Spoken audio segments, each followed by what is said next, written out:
This sheet that I have in front of you right now shows you a summary of the two new ways we have talked about to find estimating areas under curves, or estimating integrals. It doesn't have to be an area under a curve, by the way. It could be just an integral. It could be positives and negatives. The trapezoidal rule uses trapezoids instead of rectangles, and it takes the height, the delta x, whatever the common, we're going to break it into common length integrals, whatever it is, 1/2 of that, because this is the 1/2 in front of the function, the trapezoidal area function. That's the height at the back of it. And remember, we use the first function value once, we use the last function value once, and we used all the other ones twice. We added all that up. We multiply by delta x over 2. That would give us an approximation. Simpson's rule uses parabolas instead of lines. So I don't get trapezoids, I get parabolas and areas under parabolas.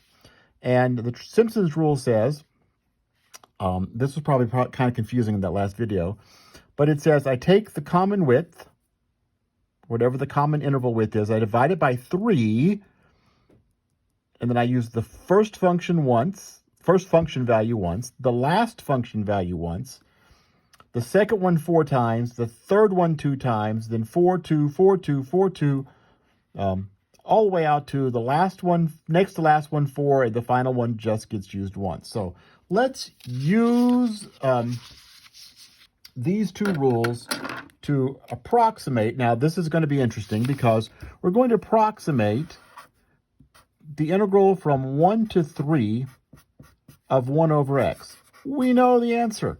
We know that answer is the natural log of 3, but how in the world would I know what the natural log of 3 is? E to what power gives me 3? It's this number. So if I want to get a numerical approximation of that, I could use one of my numerical integration methods. So here we go.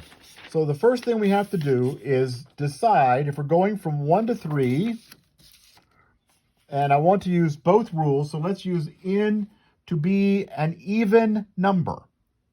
Let's make it even. And since it's even, we'll be able to use Simpson's rule also. Let's just use 8 subintervals,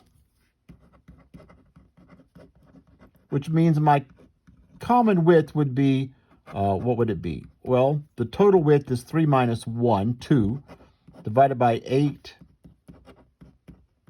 So each subinterval, if I'm going to fit in 8 subintervals between 1 and 3, the total length is 2. I'm going to divide that by 8. That's 1/4 for my common subinterval. So first thing I'll do, use the trapezoidal rule, is make a table.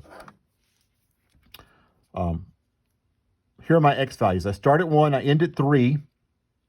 I found my common interval width was 1/4. So up a fourth, up a fourth, up a fourth, plus a fourth, plus a fourth, until I get to 3.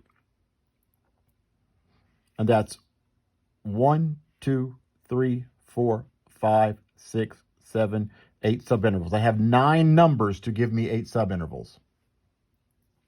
And then I calculate the y value. Use a calculator. I actually used a spreadsheet. Spreadsheets are wonderful for these two rules. If you are good with a spreadsheet, find the y values. That's the y value. The function here is 1 over x. So I just found their reciprocals: 1 over 1, 1 over 1.25, 1 over 1.5, 1 over 1.75, and I rounded them to 4 decimal places. So 1 over 2.5 is 0.4, 1 over 3 is 0.3333, repeating, right? Okay, so that is the trapezoidal rule. The next thing is I need to know what the multipliers are. The multipliers for the trapezoidal rule.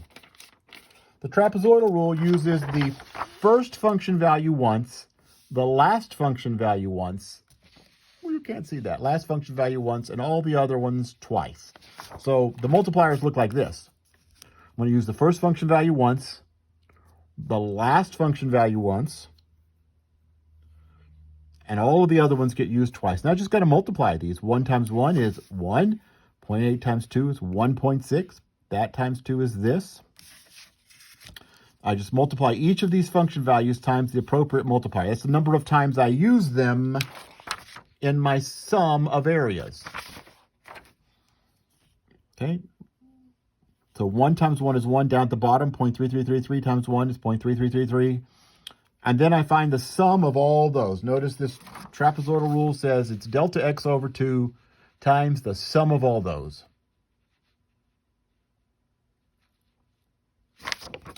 And I found the sum, if I add all those up, to be 8.8255.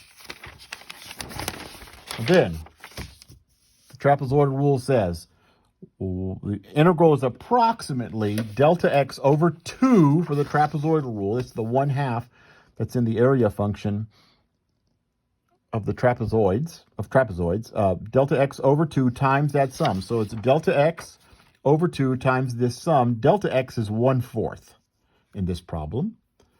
Over 2, that's 1/8. And 1/8 times that sum is 1.103188. That is my estimate. That is my estimate using the trapezoidal rule as to what this integral is. Now we're going to repeat. We're going to look at it with Simpson's rule. Remember, Simpson's rule needs an even number of intervals. We said n was 8. So we have 8 intervals. There's the same list as before. Same x values, same y values as on my trapezoidal rule sheet. The multipliers change in Simpson's rule.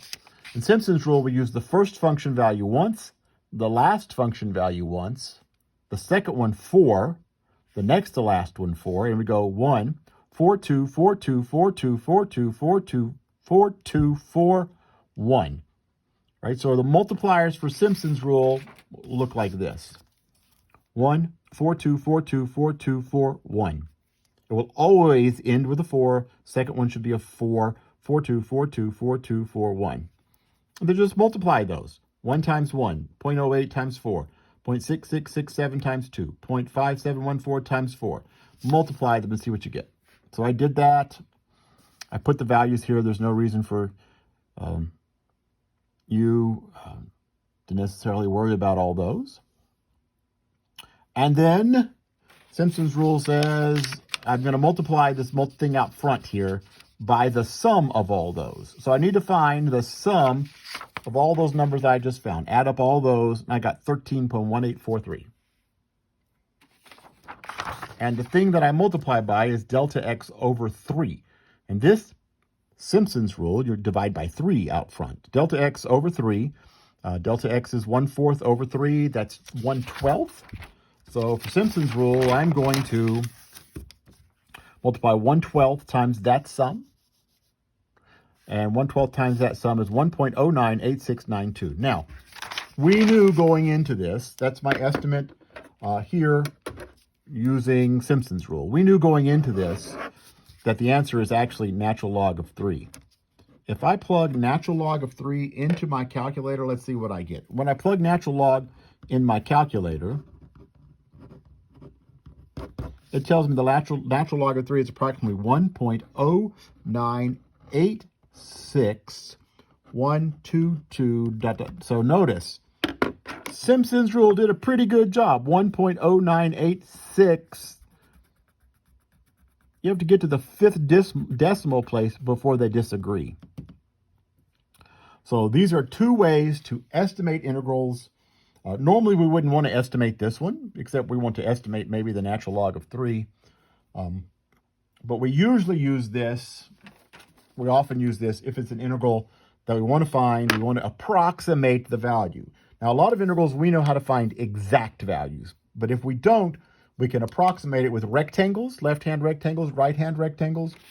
We can now approximate it with trapezoids, and we can approximate it with parabolas.